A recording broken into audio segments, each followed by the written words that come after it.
part. It was very interesting, inspiring. If there are no questions, we can move to our next presenter from director of the Mary Hoch Center for Reconciliation and research professor in Culture School for Peace and Conflict Resolution, Professor Antti Pentikainen. Sorry if I'm not pronouncing this right. With the topic is how to improve impact of learning from international experiences. Please, Professor, we are with you. Thank you, Benjamin. And as the first timer, you did really well. And I wanted to take my background as Dan Radbart's. So if you can confuse me with him, because his presentation was most elegant and insightful. I also admire, Tomi, you being still up. I think it's 3 or 4 o'clock in Japan, and those of you in the European Central Time, it's very late. I don't know if you could just take a small exercise to get ourselves back into the last final 15 minutes. So if you have a camera and you're not having your pajamas, why don't you open it and show us that you're still here? And if you feel that you want to stand up like I'm standing up, just stand up a little bit, move your shoulders and ease the tension that comes into your body about this torture of Zooming. But eventually you can just breathe for a couple deep breaths.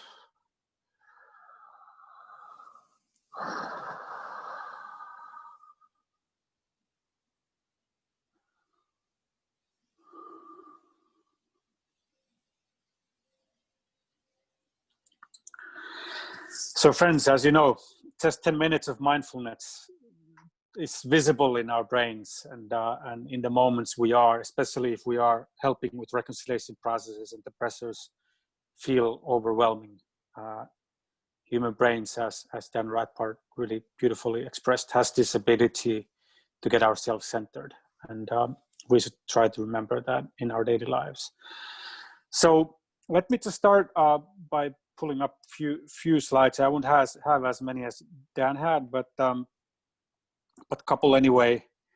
And I just want to say that I am from Finland, and we have been following from Finland, of course, with close eye what has been happening in Ukraine, and with an element of rage and horror, and by being the next neighbor to our great eastern neighbor that is non-NATO member after Georgia and Ukraine, of course, even there isn't an Olympic game that we don't think in Finland, how do we have to prepare for the next day that might happen, because of the Crimea annexation happened just after the Russia had lost to Finland in an Olympic game in ice hockey. So this is just the way of the depth that we are relating to you, but by no means I am here to present anything for you, because it is your process and your situation that you understand, and these are just some reflections that hopefully you find helpful. I was deeply impressed when the Maidan demonstrations were happening, as we were shared earlier today, how the priest entered into the no man's land, and like in this case with the grandmothers. And of course this picture itself speaks a lot to the notion and the challenge of reconciliation, but also I would just say that everything you need in this process is in with your tradition and history, as well as the pain. Like one of the speakers said, that this is a history of 300 years. There is undealt history of the Holodomor genocide. There is everything that happened during the Second World War, and so on and so forth, between the churches. Even in Finland, we had this legacy of Finns being superior fighters, an unfortunate situation that occurred in the Finnish forest, where I think 17,000 Ukrainians eventually lost lives together with the 400 Finns who were able to trap them. And I'm not sure if anyone has ever expressed apology for the families of those who lost their loved ones, but I do wish to say that I think it was not their fault. That should never have happened, and so there is so much to acknowledge in the history of Ukraine. The picture I have on the right is from a I think UNHCR mapping about what the reconciliation process could look like. And during this presentation, I just captured some of my own notes while Dr. Kiselova spoke and showed this wonderful illustration of what the dialogues were all about. So it is a multidimensional, rich, challenging reality, but at the same time, there is a lot of that has been spoken today that are highly relevant for possibly designing a process. Of course, on the right hand, we have the factors from Russia and what is their assessment and the role of church, as we have the Minsk negotiations or the Northern Normandy process. We have the realities in the capital, and then also on the annexes or the Donbas area, and how that's impacting the reality. So there are some multiple elements that can be seen as a part of the reconciliation process. And I'm not here proposing a design, but just saying that that there isn't and will not be just one answer to the question, what is reconciliation, who will be doing and what and how. So just looking into a few lessons learned from the international experiences, and like I said, or actually, I think the South Africans said that when we created the Truth and Reconciliation Commission, we didn't intend to make an international model. We were just looking into what was done before us. And from that, we created something that worked for us in that moment. And this will be your challenge as well once the process is being designed, that you will have a chance to learn from international experiences, but you eventually have to design it for yourselves. So my first reflection of international experience is what Brandon Hamper and Graham Kelly have brilliantly summarized in the Northern Ireland context, and they came up after their assessment of the reconciliation processes and initiatives in Northern Ireland with the working definition for reconciliation with different elements that can be built on a process. And so they have eloquently written about it, and they have also made some sort of articles that are available where you can see what their recommendations based on the Northern Ireland is. But I will bring it to the larger question and put these efforts into spectrum of a minimalist and a maximalist approach.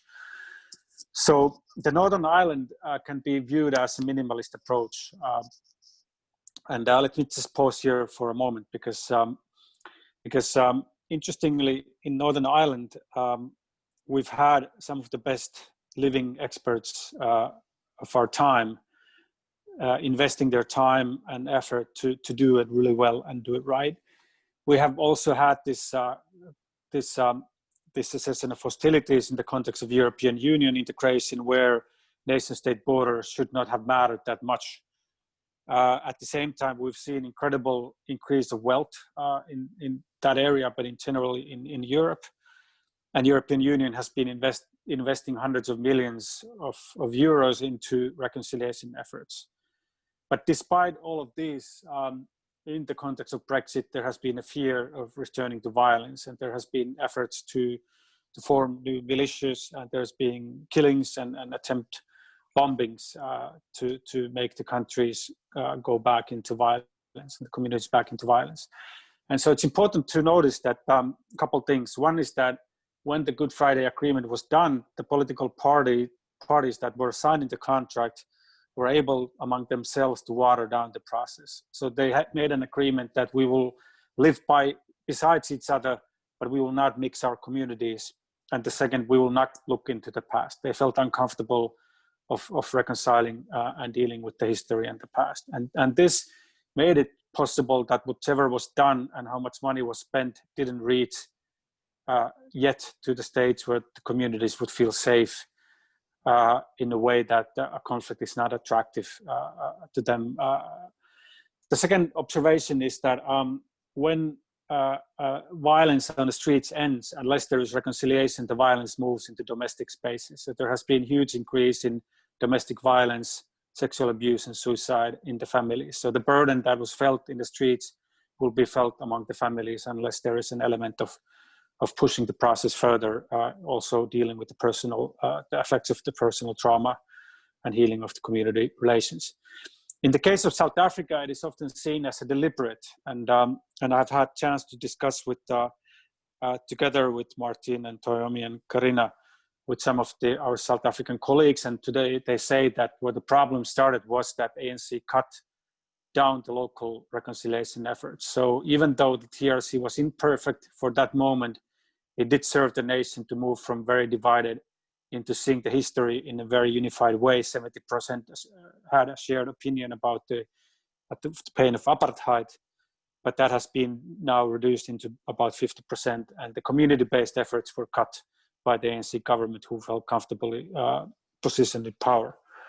So the hypothesis I'm making here is that unless we push the process towards a transformation, there's a risk of returning conflict. And I won't stop here for very long, but there's also a way to assess the minimalist, deliberate, and maximalist approach with some practical activities that can be seen within this particular approach. And then on the right side, there are some critical observations on these specific activities, where they can take the process and how to move from there beyond.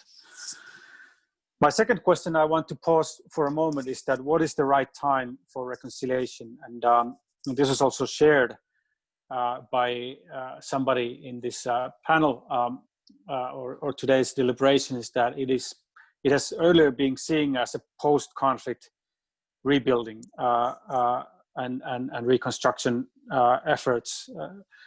But as we look to the conflicts of today, instead of seeing this cessation of hostilities actually being sustained and enable reconciliation, we see conflicts repeating in cycles. So then the question we have to face is that, should we wait for the moment when the time appears to be right for reconciliation, or does it need to happen throughout the different elements of the conflicts? And the main focus of the research that we hope to be involved with the International Association for Reconciliation Studies and our partners, and also within the Carter School here by the Mary Hock Center for Reconciliation, is to understand the different types of reconciliation efforts that can take place, whether it's on prevention, during the hot conflict, or when the cessation of hostilities has been achieved. And so, like in a talk we had that Karina was leading last week, Fanny de Tuit from South Africa really beautifully said that reconciliation should be relevant, especially where conditions are not right. It should help us to reach out when reaching out seems impossible, and it should help us to frame the words that can create a new reality that doesn't exist. And he also very beautifully made the connection of justice and reconciliation, where the connection of justice is necessary because it keeps reconciliation honest and inclusive. And he also made an argument that reconciliation is much more radical than revolution, because it transforms the society. It brings and delivers the new society with transformation. So reconciliation, seeing as something that was just a post-conflict effort, is not today's view correct. I'll pause here for a moment just to speak about my personal findings, and this may be relevant for you and relates to what Karina also spoke and Dan about the identity conflicts, and so I did this chart for myself after the Srebrenica massacre, after some interviews with the parties, the victims, the perpetrators, the religious communities, civil society, and politicians, and I just made this sketch of the cycle of violence. I had this urge of trying to understand what really happened and how that possibly could be prevented. So in this thinking, or this model, which is really a sketch yet, in the core is this fear or loss that you have experienced. And then within this us versus them identity situation, the narrative focuses on the real or perceived grievances. This starts to get much more complicated, and if there is somebody who plays with this and aims to benefit from this mistrust and fuel the conflict and division, then whether it's based on race, as Professor Rothbard said, or just a notion of victimhood or competition of victimhood, or whose victimhood is more justified, there is always often this idea of anticipation that this is a fight for survival, that if we're not taking this fight, we will lose, we will be extinct, our way of life, our identity, our religion will be excluded from the society. And that's where in the struggle people also get a lot of feeling of purpose, the trap of adrenaline or the trap of revenge. If it's successful, is something that humans tend to feel good about it. So we are trapped in this cycle of plotting violence, or at the same time then fearing that we would lose. Well, what can take us out of this cycle of violence is then hugely interesting, and I think Dan spoke really well about it, and I'm not very well describing here what can that change be.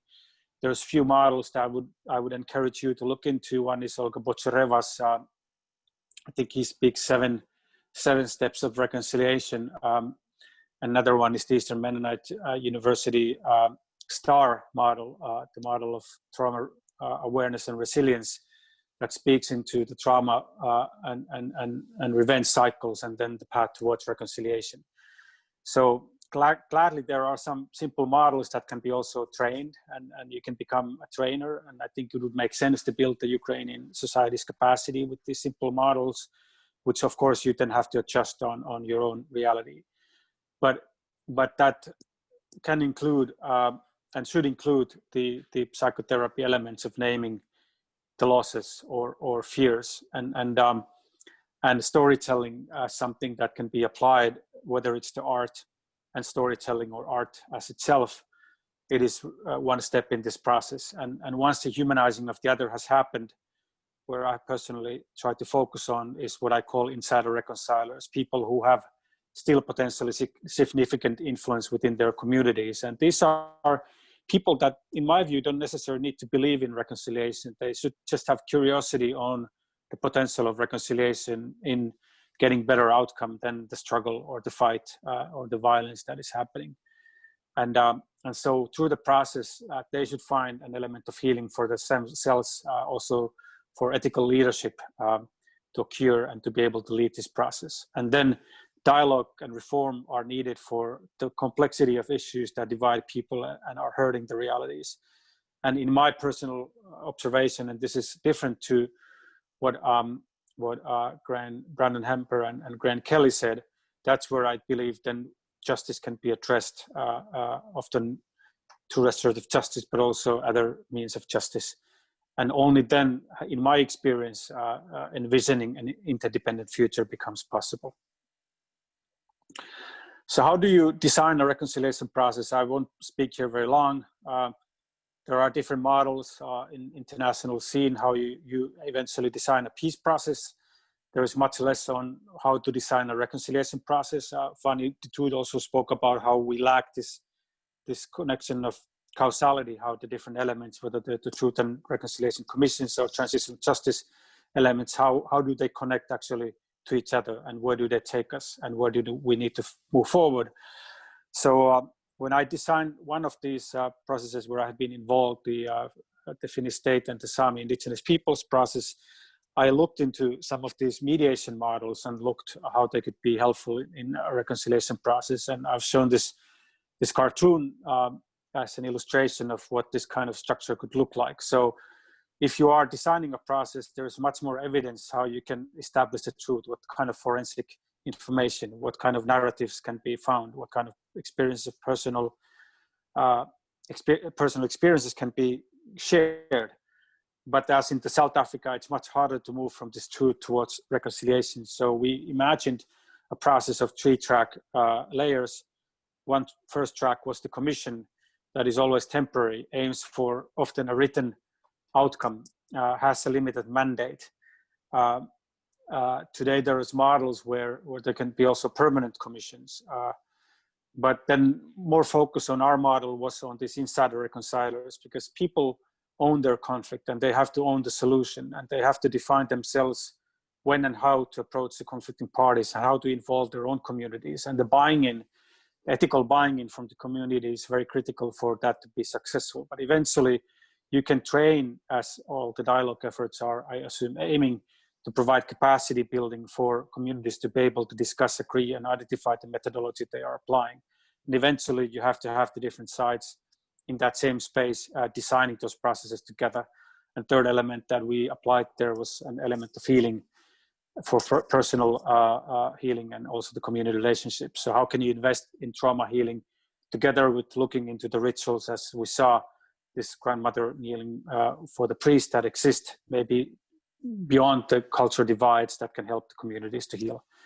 I think I will end here just with this picture of the National Memorial Day of Remembrance and Reconciliation as an illustration of a tradition that can embody and embodies already a lot that has to be in the core of a potential reconciliation process. I end here.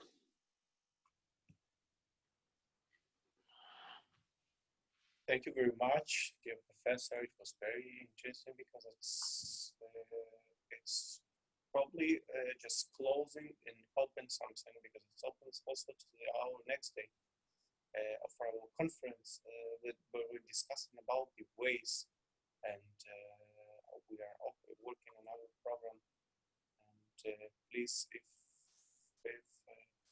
someone want to add something, and someone about this wonderful presentation, about explanation of working processes and how processes can work and maybe how they should work.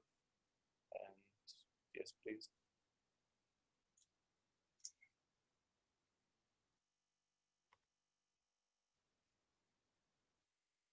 Okay, so I think it's a very good conclusion that you did from the beginning, from the understanding of the conflict, and from this one side, from describing the conflict from your side and how you can see it, and it's very.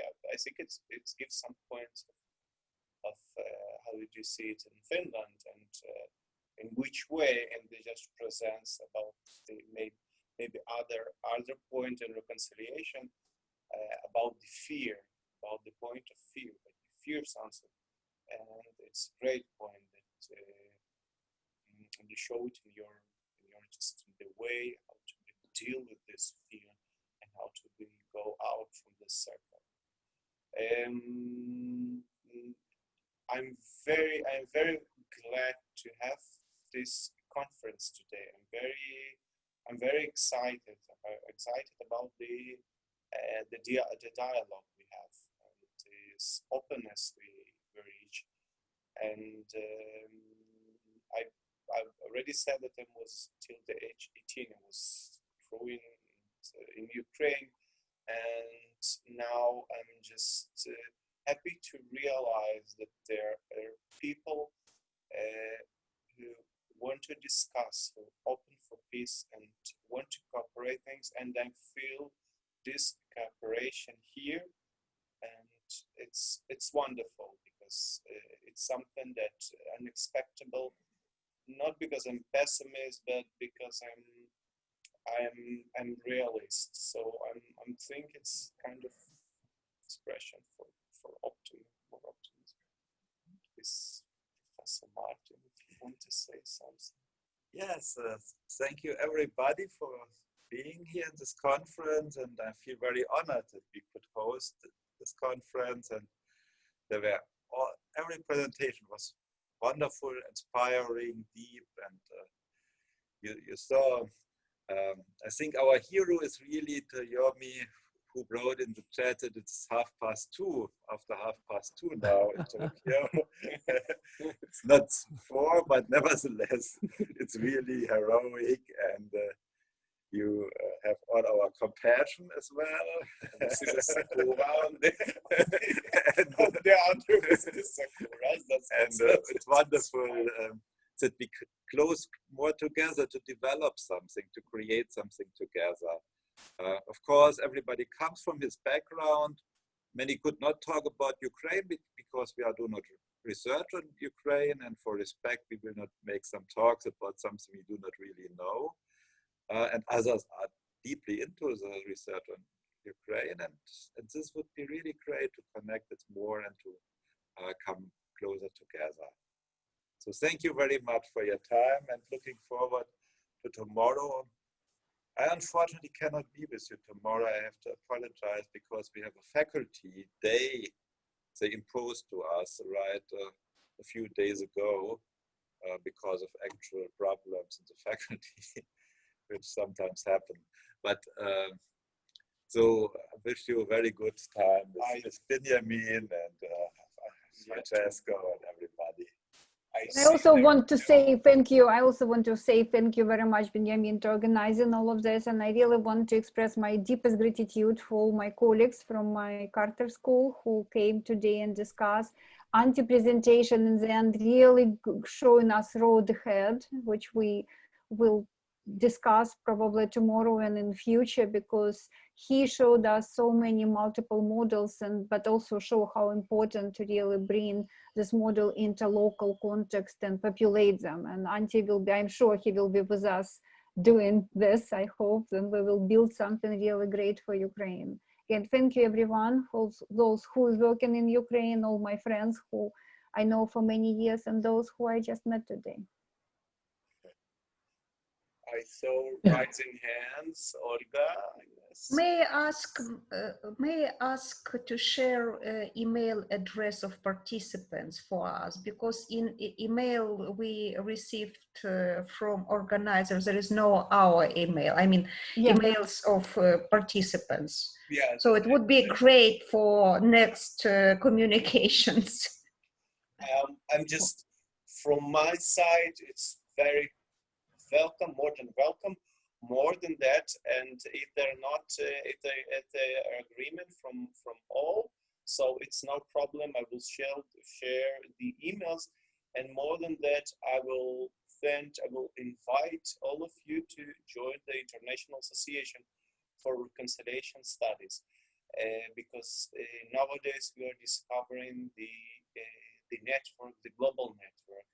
Its organization, as Martin said at the beginning of the meetings, is already has been established, and now the goal to organize more an umbrella, more international umbrella for reconciliation, that we will be more united, not united for, like, say, for power, but united more for peace, for reconciliation, and for connection, because the future program, the future attitudes, is a developed program, educational program of help. And I think it's possible. It's possible to do today with the technology and the connection. So of course, yes, and I will also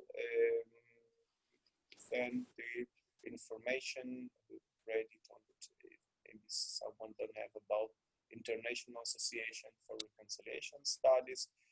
We already, Martin said about it, we already have members from the farthest, I'm today discovered some very far point is from Ural. So we have also from East, from Japan, Professor Tayomi. But Ural, it's a different point, it's more colder point. So we have from Japan till United States and East and West. I'm talking about Metacentric a little bit from here, but maybe and from Israel and from every place. So if there is not rejection, I will share and we will send the emails. So I need to hear that everyone is agreeing. So it's not a problem. I will share it from my point. It's not a problem at all. As well from. Benjamin, давай я несколько слов скажу тоже. Please, our friend Igor is also from the beginning. Please, Igor, yes. Да. Я думаю, ты поможешь мне с переводом. Я сегодня очень внимательно слушал все доклады. Okay, Igor, I appreciate you was listening very carefully all these presentations. I remind if you maybe It wasn't here. Igor is a research psychologist and working according to the methods of Roberto Soggioli and psychosynthesis from Pereyaslav-Khmelnytsky University. Tomorrow we have more close meeting with our program, that program of development of project of help to victims of the conflict. Please. Да, кроме того, я доцент Национального медицинского университета имени Богомольца. Yes, okay, as well as the researcher at the medical university, the professor of medical university. И я бы хотел высказать несколько тезисов, которые бы интегрировали все, что сегодня происходило. Совсем чуть-чуть на 5 минут. Okay. He would like to say some kind of conclusion that he saw and he want to say about this, how he sees in his vision. Сегодня говорили о религии, о конфликтах внешних и внутренних. И я пришел к такому интересному выводу, что we have talked about religion, we have talked about the conflicts, inside and outside conflicts. So it's to me it comes by the conclusion. Что на самом деле самая большая проблема заключается в том, что мы хотим человека просто взять и поместить в какую-то традицию. Традицию культуры, традицию национальную, традицию экономическую, что в принципе бывает невозможно сделать просто так. And I think the perception that I saw that we try to put a personality into some kind of tradition and the disciplinary or maybe culturally or politically. И это показывает опыт Советского Союза. And it shows, and the sometimes this classification can be show the experience of Soviet regime. Поэтому Just a second, I think what he's really talking, for my colleagues to understand, he's mostly speaking about social categorization of particular person. да, конечно, конечно. Я согласен с тем, что да, гибкость идентификации заключается в том, что, скорее всего, нам стоит, признавая эти конфликты, удерживать золотую середину, потому что они все внутри создают вот то напряжение, разрядка которого происходит слишком категорично. Okay, the perception that inside conflicts and the conflicts and their identification comes from inside, and maybe we can see outside, and we can see our expression in outside world. So, okay. Я, с вашего позволения, простую метафору приведу. Сегодня Беньямин вспоминал Тору, я вспомню образ Христа. На самом деле, вот это вертикальное стояние, которое удерживает и правую и левую часть, очень похоже на то, какой является сегодня Украина. Okay, so this is the expression with the this is the expression of situation in Ukraine as with Jesus, with the picture of Jesus Christ that is described in these two parts of the cross. So yes, this is the expression. Yes, please. Мы хотим завтра презентовать опыт работы психологов в военных госпиталях. We want to represent tomorrow our work in the hospitals and the military hospitals as a psychologist. В работе с семьями переселенцев и пострадавших. With work with the families of Thank you so much.